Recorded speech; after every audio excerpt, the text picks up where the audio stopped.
Hello, everyone. Welcome back to the Best English Podcast. We are so happy you are here with us today. Before we even say hello properly, I have a very important favor to ask you. That's right. If you are enjoying our conversations and you want to improve your English every single week, please, right now, hit that subscribe button. It's just one click for you, but it means the world to us. Exactly, James. And don't forget to turn on the notification bell so you never miss an episode. And if you find this lesson helpful, please give us a big like and share it with a friend who is also learning English. Growing this community helps us create more content for you, so thank you in advance. Now, Olivia, welcome back. How are you doing today? Thank you, James. I am doing wonderfully. I'm feeling very energetic today. The coffee this morning was perfect. The sun is shining through the studio window, and I am ready to chat.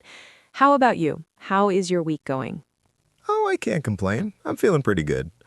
A little bit tired because I went to the gym this morning, but it's a good tired, you know? I feel accomplished. Good tired is a great phrase. It means you worked hard, right?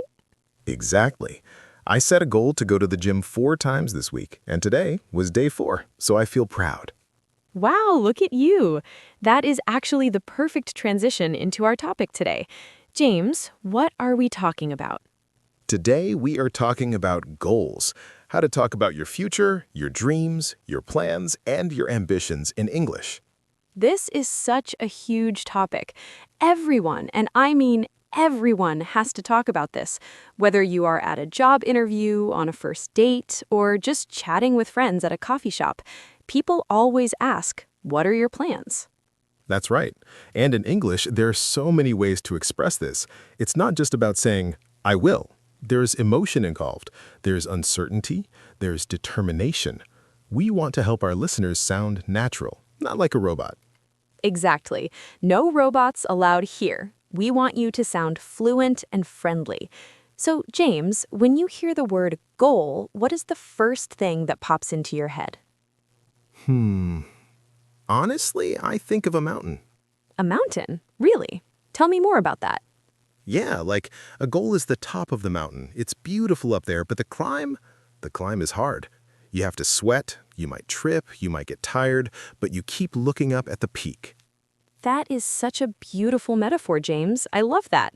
For me, I think of a map. Like I am here and my goal is a destination on the map. I just need to figure out which road to take to get there. Ooh, I like the map idea. It feels very organized, very Olivia. Hey, are you saying I'm obsessed with organization? Maybe just a little bit, but that's a good thing. To reach a goal, you need a plan. So let's start small. Before we talk about big life dreams, let's talk about simple, short-term goals. Like, what are you doing this weekend? Okay, weekend plans. This is the most common conversation starter in English, isn't it? What are you doing this weekend? It really is. So, listeners, pay attention here.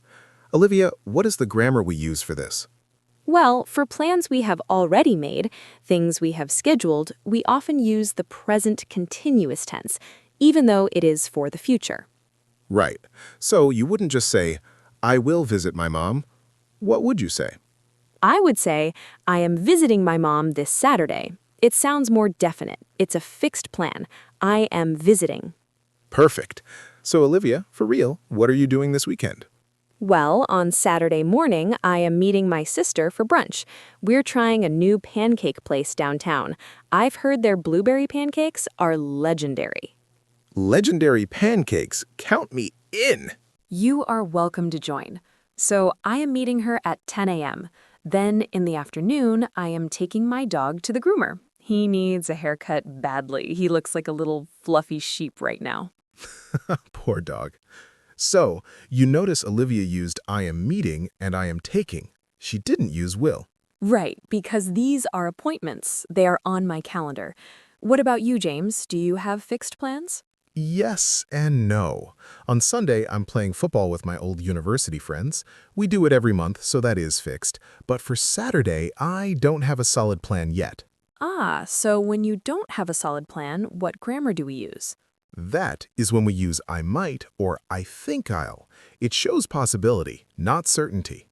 So on Saturday, I might go to the cinema. There is a new action movie out. Or I might just stay home and clean my apartment. Might is such a useful word. It takes the pressure off. You aren't promising anything, you are just sharing an idea. Exactly. I might order pizza, or I might cook. It's flexible. So, listeners, pause for a second. Think about your weekend. Do you have a fixed plan? Use present continuous. I am playing, I am working. Or are you unsure? Use might. I might relax, I might study. Moving on from the weekend, let's talk about the tricky part, the battle between will and going to. Oh, the classic battle. Students ask me about this all the time. Teacher, what is the difference?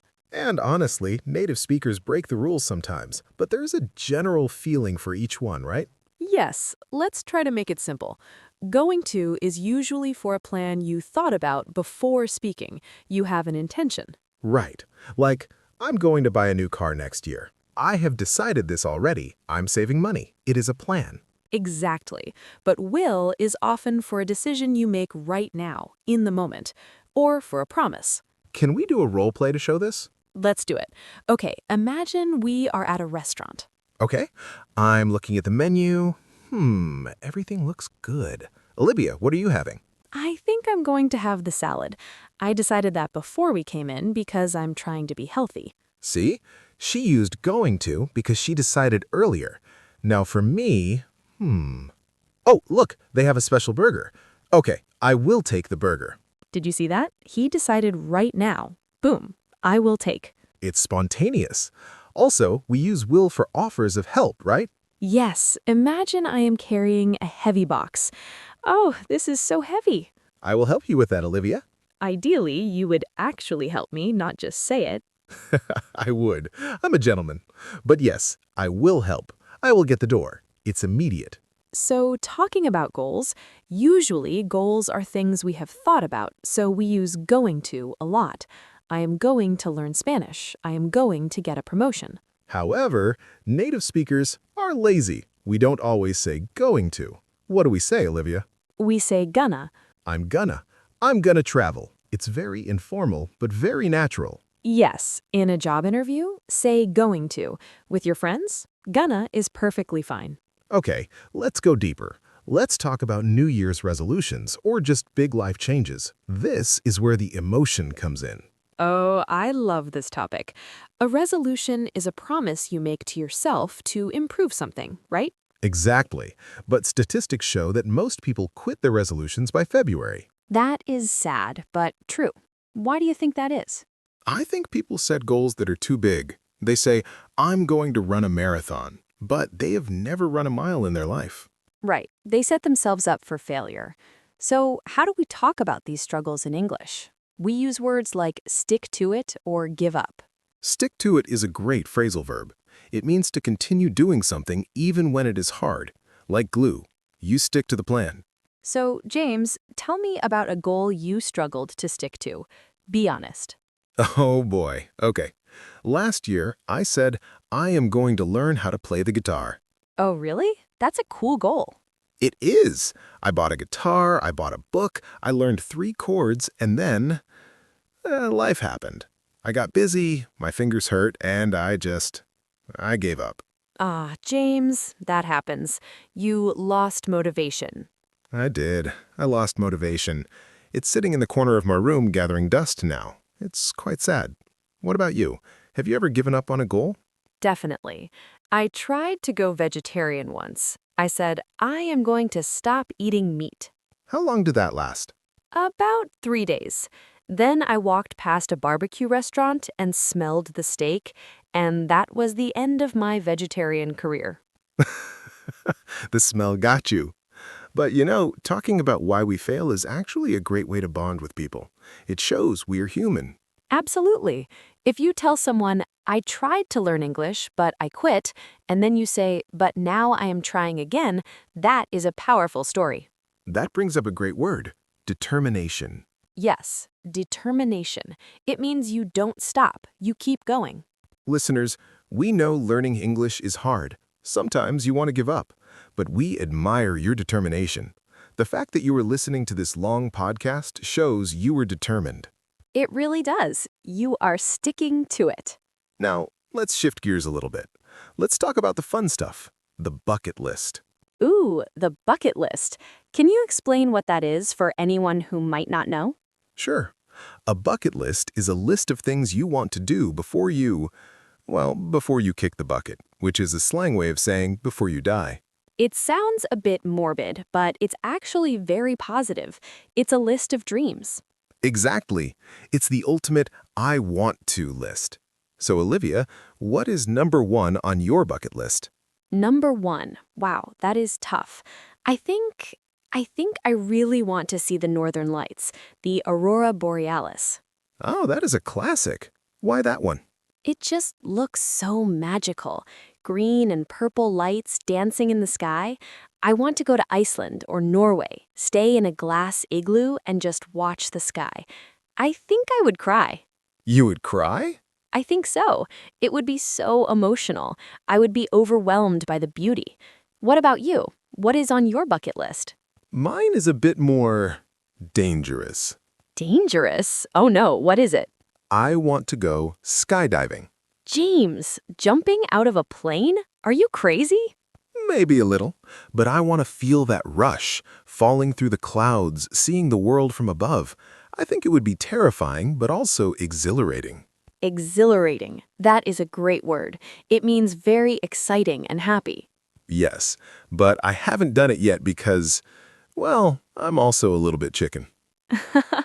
A chicken. That means you are scared.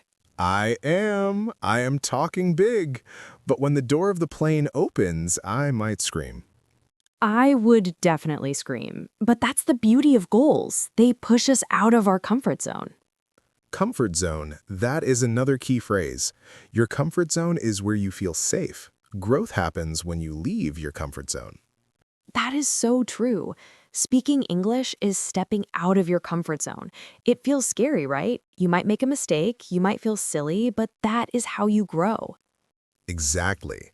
So tell us in the comments, listeners, what is one thing on your bucket list? Is it travel? Is it a skill? We want to know. Yes, please share. Now, James, let's talk about professional goals. This is important for our listeners who use English for work. Very important. You can't go into a job interview and say, I want to make lots of money. I mean, you can, but it doesn't sound very professional. No, it doesn't. You need to use more formal language. Instead of I want, what can we use? We can use I aim to, or my objective is, or I aspire to. Aspire, that is a lovely word. It means you have a high ambition. I aspire to become a manager. Let's roleplay a job interview question.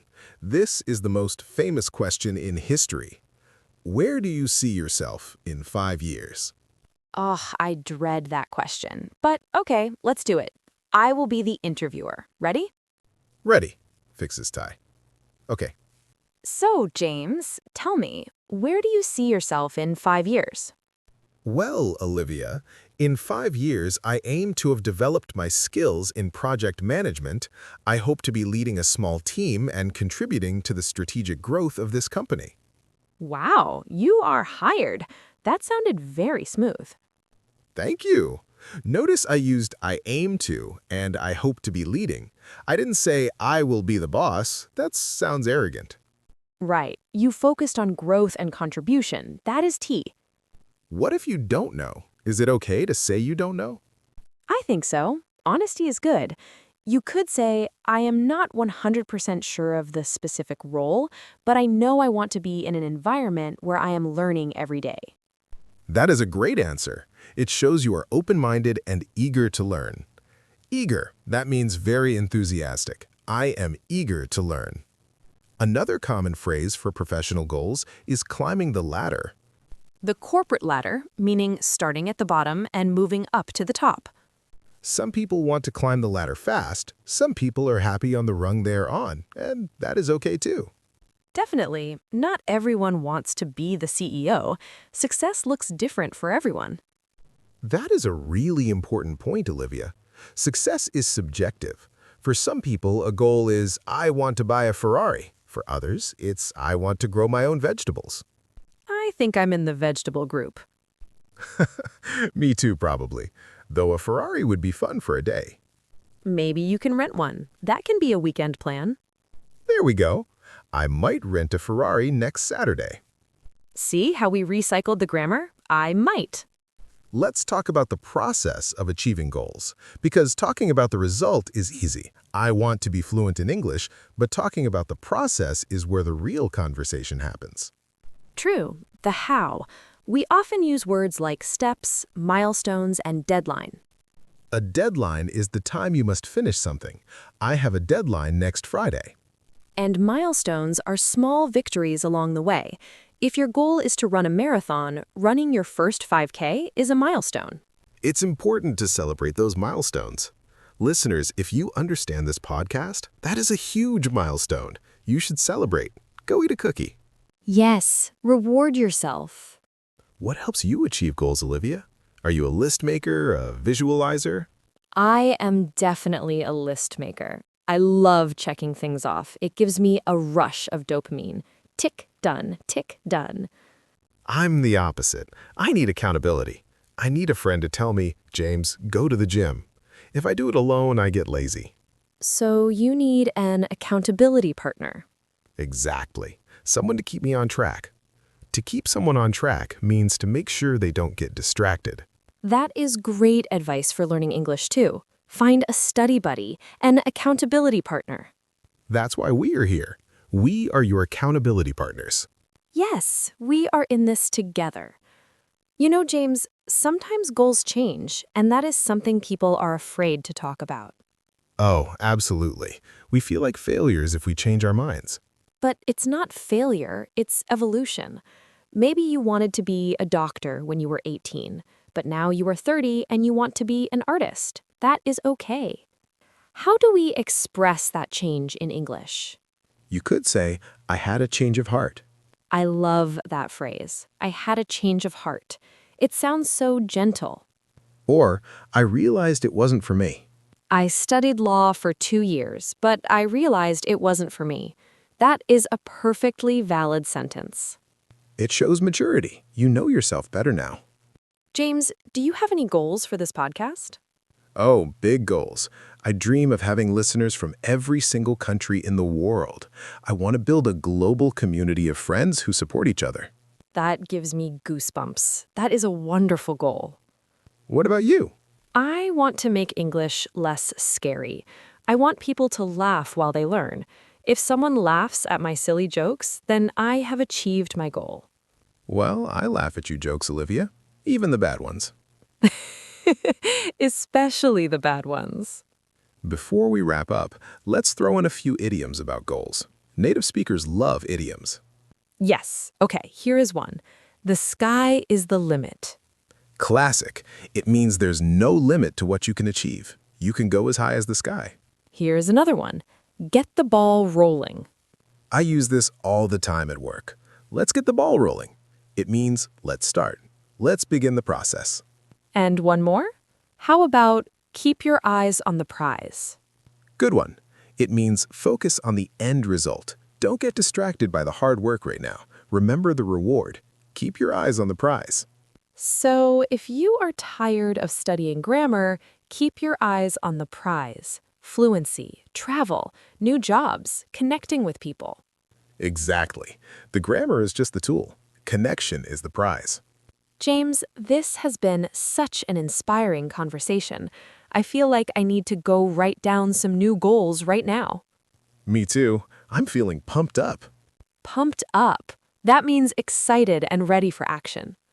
Listeners, we hope you are feeling pumped up too. We hope you learned some new phrases, going to, aim to, might, bucket list, milestones. Try to use at least one of these phrases today. Talk to your dog, talk to your mirror, or write it in your diary. Or, even better, write it in the comments below. We read every single comment. We want to know, what is your main goal for this year? Yes, tell us. We will be cheering for you. And remember, even small steps are progress. You don't have to climb the whole mountain today. Just take one step. Beautifully said, James. Thank you all for spending this time with us. We know you're busy, and we appreciate you choosing the Best English podcast.